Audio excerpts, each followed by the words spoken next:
Something that always happens to me when I travel is I end up overpaying for certain things just because I don't know how things work or I'm too maybe nervous to ask. So today I thought I'd tell you about some things that London tourists always end up overpaying for. And I've also asked for contributions from our community of things that people who have been to London already totally overpaid for when they came here. By the way, if you're new here, I'm Jess and I make videos for people who are coming to visit London and they want to visit like they live here. And if you've never been to London, I have a special freebie for you at the end of the video.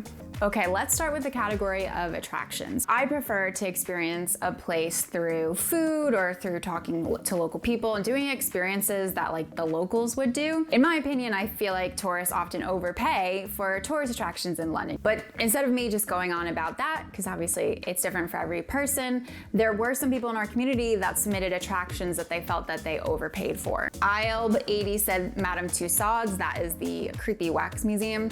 Mira Hoppin said the Tower of London. If you're not really into history, you're probably not going to find that ticket price to be very good value for you. And Jess Commanda and a few others said the London Eye. And Wades said a Harry Potter tour. Amel 2007 said certain museums were overpriced. Felicitas said Buckingham Palace. She must have done the summer opening. So how do you know if you're gonna overpay for an attraction? So there's a couple things that I always think about when I'm traveling. First off, are you going to actually be interested in the experience that you're going to get? For example, the Tower of London is completely history based. So if you're not that interested in history, which personally I'm not, spending 2 hours touring around the Tower of London isn't truly how I'd want to be spending my time probably, then the ticket is not going to be worth it. You're going to feel as if you paid way too much money for the time that you spent there. Also, research if there are any cheaper alternatives. So for example, a lot of people felt that they paid a lot of money for the ticket to the London Eye, which essentially is a viewpoint. However, there are other places that have viewpoints over the city that are either cheap or free, like the Sky Garden is completely free to visit. So you might find that actually instead of paying that really high ticket price, you're happy with the alternative, even if it's not exactly the same. At the end of the day, remember that nothing is a must-do. If it's something that you don't feel like you're gonna be that interested in, even if it's considered something you have to do when you're in London, don't pay the money for it because you're not gonna enjoy it. Hillary Cuby said that she overpaid for attractions because she ended up just buying tickets on the door, just walking up on the day and buying them, whereas for most attractions you can save 10% if you buy them online. Now let's talk about transportation. I had a lot of things I personally have seen tourists over the years overpay for when it comes to transportation in London. So listen to me, people. Okay, let's start with taxis. A lot of timid travelers come to London and they get too afraid to try the public transportation system and then they just end up taking taxis everywhere. Pixaweb, Emily 8009, and J Rose TX all said this and they spent so much money on taxis. So instead of doing that and getting too nervous and taking taxis and spending a load of money, there are a few ways to familiarize yourself with public transportation. So when you actually get to London, you'll be like, okay, this isn't really that big of a deal. First off, I have a bunch of videos that help with public transportation and you can watch that playlist by clicking the card up in the corner. This corner or that corner? This corner, that corner. You get the drift, one of these corners.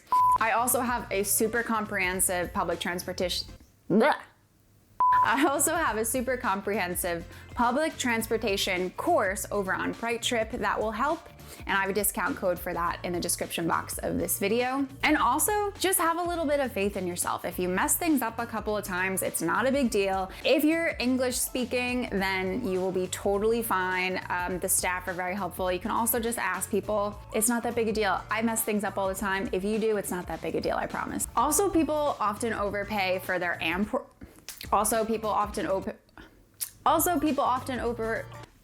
people often overpay for their airport transfers, and that happens in a few different ways. People often don't end up looking up how far away their hotel is from the airport when they're getting into London.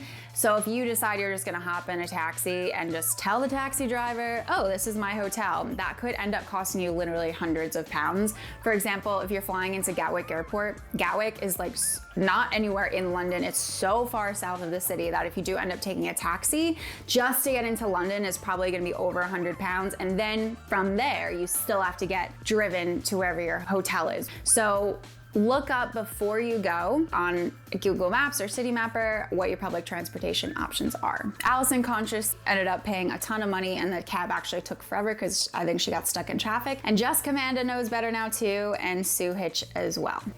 People also overpay for the express trains from the airport. So KM Dubs submitted this one. It's a good one to cover. So the thing about the Gatwick Express and the Heathrow Express is that quite often they're not worth the money. So let me explain. If you buy the Heathrow Express tickets less than 90 days in advance, they're £37 round trip for what is essentially 15 minutes into Paddington and then 15 minutes out of Paddington to get back to Heathrow Airport. Now it is a very fast way to get into the center of London. However, it might not actually make sense for you depending on where your hotel is, because then you're gonna have to either get a taxi to your hotel, which could still be quite far, or public transportation, when actually other options might have been better depending on where you're trying to get to.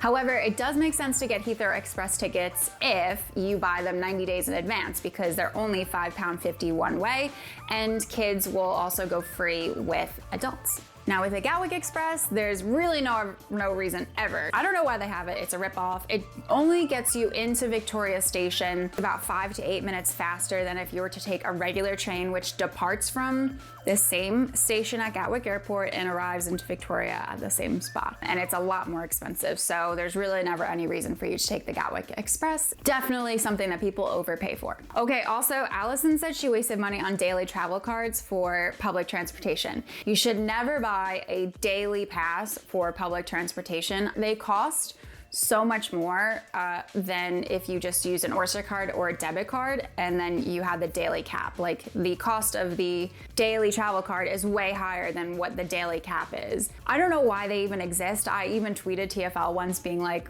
why would somebody buy this? And they were like, they shouldn't really because it's too expensive. So just never use a daily travel card. Okay, let's do food and drink. Tourists always end up overpaying for food and drinks in the most touristy parts of the city. Alejandra said she paid a lot for fish and chips in Hyde Park. The Buckeye chef said drinks in a touristy area that he or she overpaid for. And Irene said she got some ice cream near Tower Bridge that was overpriced. As a rule of thumb, pretty much anything that is very near the major tourist attractions or the major touristy areas are going to be very expensive, and also the food's not going to be very good. If you have my 3-day itinerary, you will have recommendations for where to get food in those areas, places that locals actually like, and that's actually good food and good value.